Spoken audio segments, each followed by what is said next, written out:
Hii message ni ya Kipchumba Murkomen, minister wetu wa internal security. Na pia kama ni mzazi na uko na mtoto chini ya miaka 18. Waziri Murkomen, hii kitu inaitwa internet na social media imekuwa the wild wild west. Yani people are so free kufanya kitu yoyote wanataka, wakijua vizuri sana there is nothing that's going to happen to them. Murkomen, unafaa kututafutia an internet ama a broadband za.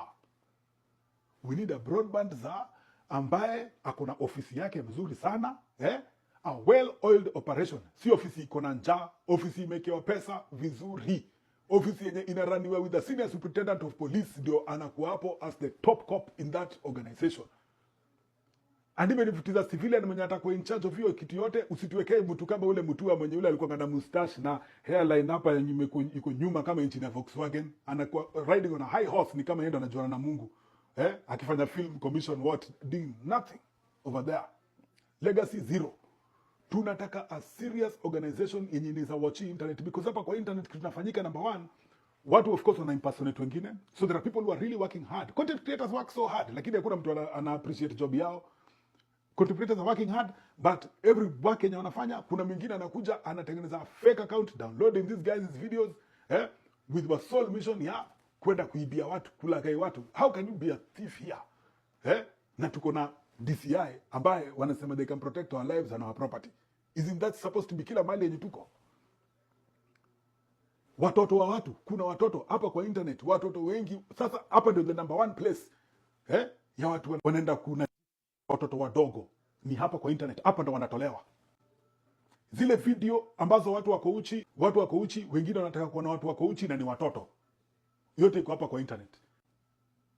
Mbona hakuna ofisi ya an internet za or a broadband za ambaye iko na makarao wenye wako well funded vizuri sana, kama anti-terrorist police unit iko funded, ndio iko funded na British government, lakini and hii internet office inafaa ikuwe funded vizuri sana, makarao wenye hawana njaa, and they have the capacity to investigate these matters.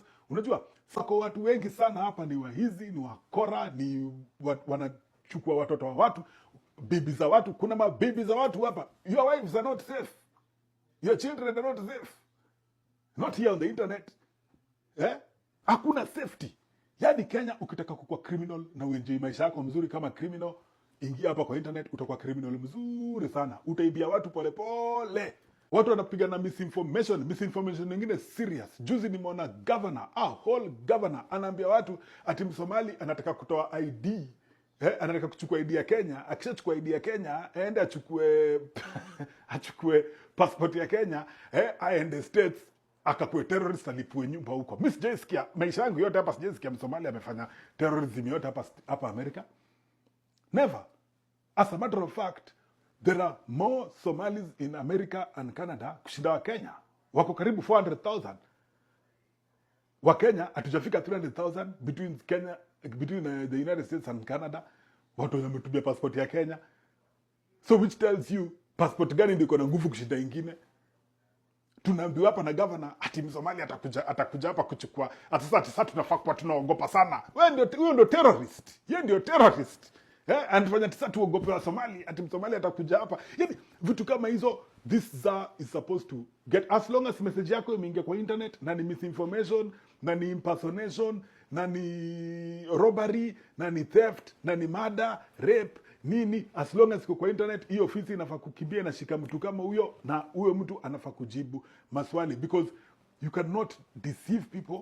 You cannot steal from people. Unajua? Lakini there are very many people here who are parents when you are very nervous. If you are a parent na hauko nervous about the internet na watoto wako, wacha nikwambie, wewe ni parent mwenye haujali mambo ya watoto wako. If your child ako na account yake ya hizi social media na ni mtu wako chini ya 18 years, na wewe parent you don't know what's going on kwa hiyo account, hujui message gani yako nazo, hujui nani ana communicate nayo, you are a very useless parent. Wacha nikwambie ukweli. Mpaka ujue ni nini inaendelea kwa social media ya mtoi wako, kwa sababu hapo ndio danger yote iko siku hizi. All the danger iko hapo. Danger iko kwa streets anymore. Danger yote iko hapo kwa social media. Step 1 ni misinformation. Misinformation ni dangerous sana.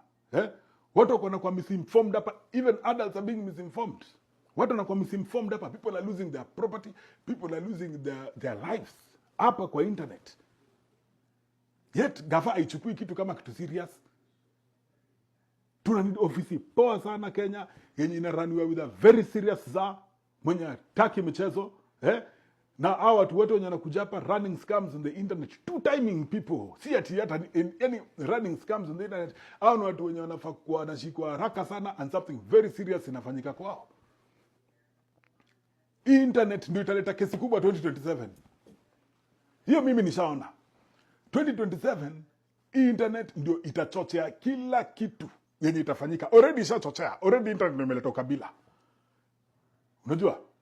So kama ni mtu una akili utajua I'm not talking about freedom. Freedom ni freedom yako je vile utafanya. Ni tu crime hapa ndani iko mingi sana. Iko mingi sana. Watu wametengeneza account zangu 150. 150 accounts. Wanatengeneza pesa left, right and center. Wanatengeneza pesa mingi sana. Lakini hata hiyo pesa wanatengeneza ni kunyang'anya watu. Murkomen uko wapi? Vitu hizi zikifanyika. Watu unajua watu hakujui. Watu wengi hapa wa young wamekuja kukuona juzi. Sisi tunakujua kama mtu anajua nini inaendelea. You know what's going on. You know how the world works. Do something. Tuonyeshe energy yenye mnaweka ya ku make internet a safe place. Internet iko a safe place, a lot of positive messages will go through. Wakenya wanapenda the most negative people. The most negative people ndio Wakenya wanapenda. Hata hapa ukienda hata kwa live, unapata mtu kwa live talking positive things, talk positive things. Oh, akona sijui 18 people peke yake hapo. Sisi tuko hapo watu 18, tunalaikizwa, tunangangana hapo na tunateseka. Lakini leta kuna mama wengine hapa, mama wengine hapa hata mtu hawezi hata weka kwa nyumba yako. Huyu hata ukisikia anakuja kwa jirani unasema hapana, huwezi kwa jirani yangu. Unamwona hapo kwa TikTok anajifanya style nyingine. Yaani hapana. Murkomen, you have your work cut out for you. Hata kama ikwe nini, wacha hii ikwe legacy yako. Legacy yako, wacha ikwe ni ulinyorosha hii internet mpaka internet ni place at least. Ndio you can't clean it up completely. Lakini gross misconduct yenye inaendelea kwa internet ni mbaya sana. Watu wanauza vitu zingine hapa. Yaani kuna mtu mwingine anakuja anadanganya watu. Yaani selling things for your body that are going to harm you. Things for your soul that are going to harm you. Mwingine hapa nimepatana na yeye ati yeye sasa ati anauza nguvu ya wanaume. Wewe unauza nguvu ya wanaume, mbona wewe usitumie hiyo nguvu ya wanaume kwako kwanza? Wewe ndio utumie hiyo nguvu ya wanaume kabla uuzie wanaume wengine hiyo nguvu ya wanaume. Si utumie kwako. Jamaa anasema ati ukisalimia mtu hivi, ati amekuwa mtu wako. Si ndio kasalimia Rihanna? Anauza hiyo nguvu ya wanaume kwa karumu kengine. Wewe acheni mchezo wana. Murkomen uko na kazi kubwa sana. Kubwa sana. Tengeneza crew poa sana yenye inaweza deal na hawa mafala. Wako wengi. Wanaona sisi ndio wajinga, lakini hawa ndio wajinga. Because you can round them up kama unataka. Ikifika 2027, all the main wakora wako ndani. Kila mtu mwingine anajua, hii kitu nikiingilia, mimi niko pabaya. Hiyo kazi iko kwako.